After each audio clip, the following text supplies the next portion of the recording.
Welcome back to ReZero Anime Review episode 45. I haven't done one of these in a while, purely because of the fact that, well, there was not really a review until now. Well, recently we had the release of Volume 17 here of the ReZero light novel series. And you're probably asking, Nick, who the heck is that girl on the cover? That is the Archbishop of Lust. I believe her name is Carmelia. Oh, if you're curious about the way this bottle thing looks, yeah, I had a drink in my backpack that spilled, and her name is Capella. Yes, Capella. She is the Sin of Lust. She does not make an interaction with the main character. I think she appears once physically in the book. Most of the time, we just hear her voice over our broadcast system. Yeah, Subaru does not meet up with her until chapter 5 of the book when they go to City Hall, which is where she is. But she's not the only Archbishop in this arc. Oh no. In the last arc, it was Sirius, the Archbishop of Wrath. Yeah, she appeared in the first book of this arc. And this book, we have not only her appearing here, though she does not really play a big role at all. I mean, she appears briefly.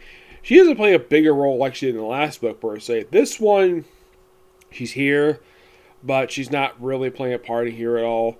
And we also appearance by the Archbishop of Greed, Regulus. Yes, he's here. When he shows up, what does he do? Takes Amelia. And he says, oh yeah, I'm taking her to be my bride. Just by looking at her.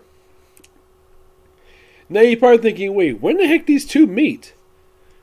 Well, technically, in a way, if in fact that Amelia probably would remember this from her memories, because they do see each other at the end of the book.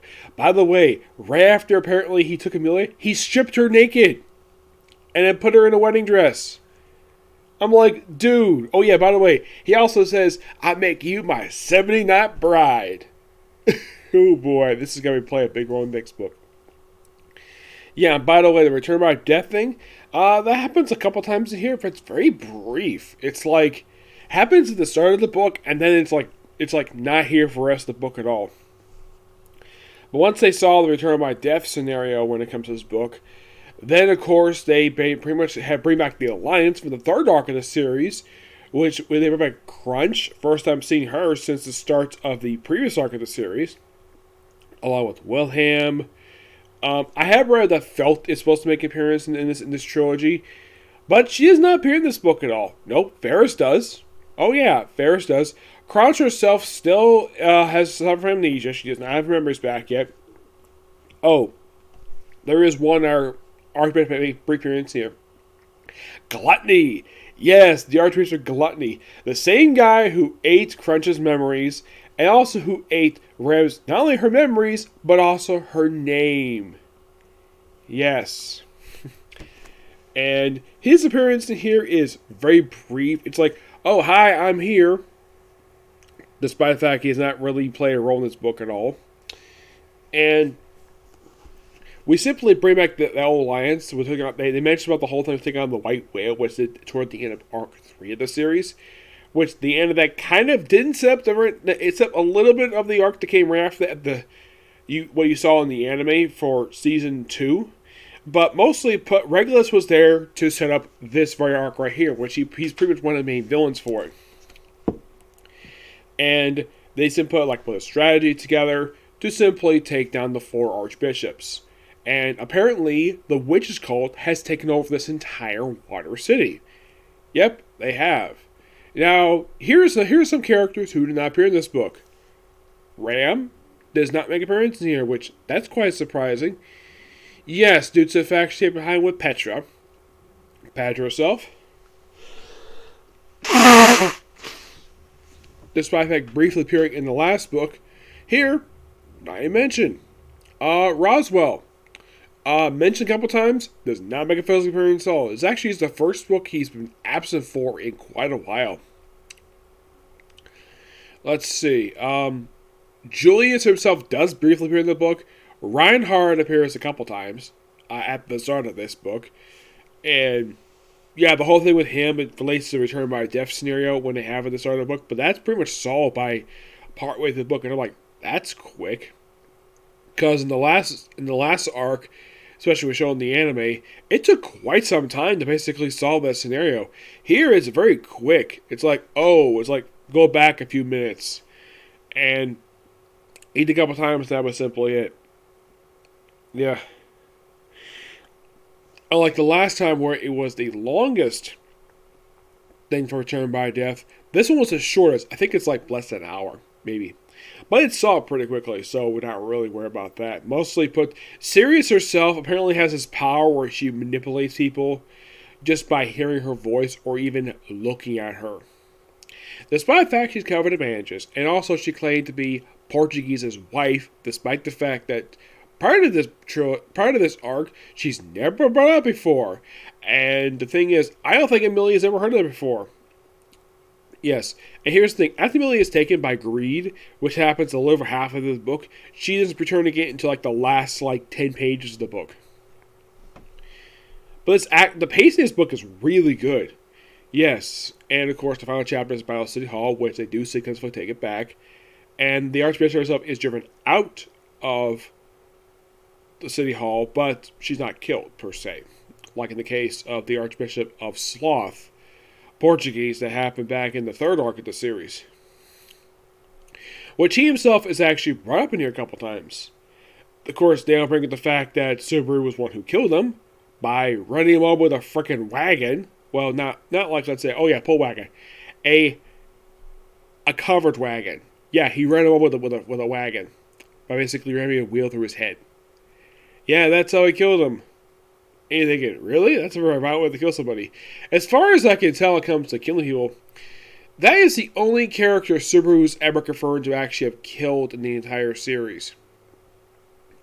I mean, yeah, he kind of was responsible. By the way, Beatrice does play a role in here. I'd say that this arc basically I'd say this book utilizes her pretty well. She's with Subaru a good period of time in the book, which is quite nice. Well, that's due to their contract they have, which they actually set this contract up at pretty much in the book 15 of the series, and pretty much toward the end of season 2 in the anime. But still, good start, and I would say you probably think, okay, how long is this arc per se when it comes to ReZero? This is technically the fifth arc of the series. Unlike the fourth arc, which was 6 books, this arc, along with the next one, is 5 books. So we have 3 books left to go for arc 5. And that's it.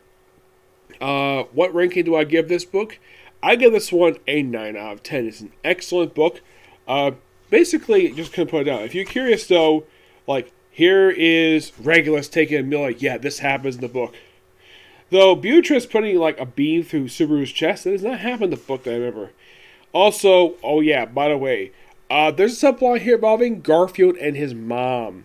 Yes.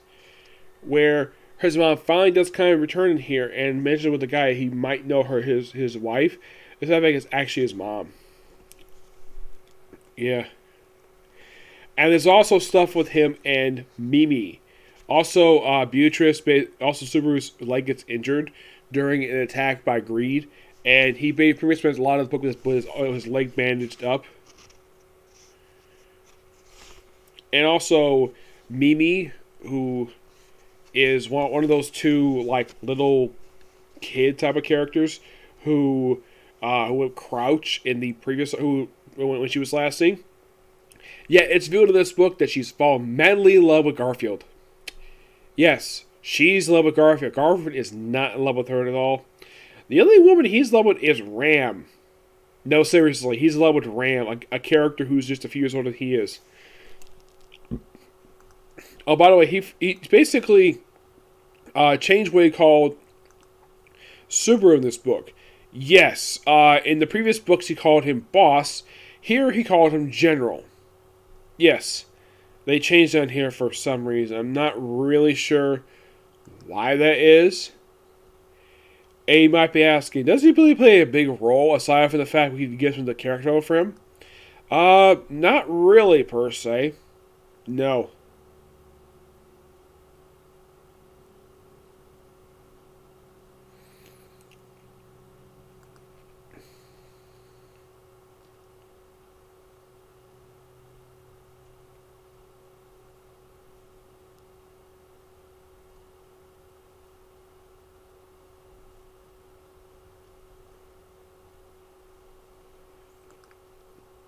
But I like the fact that Garfield himself, gets chance to gets chance to his character to develop here.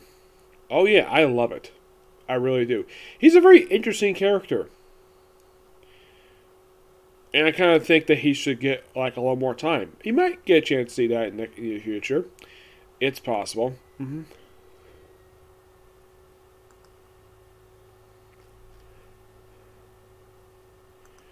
But yeah, so that's it for Signal Review. Stay tuned for my next review, which is going to be a Comic Corner. Yep. But see you next video. Bye.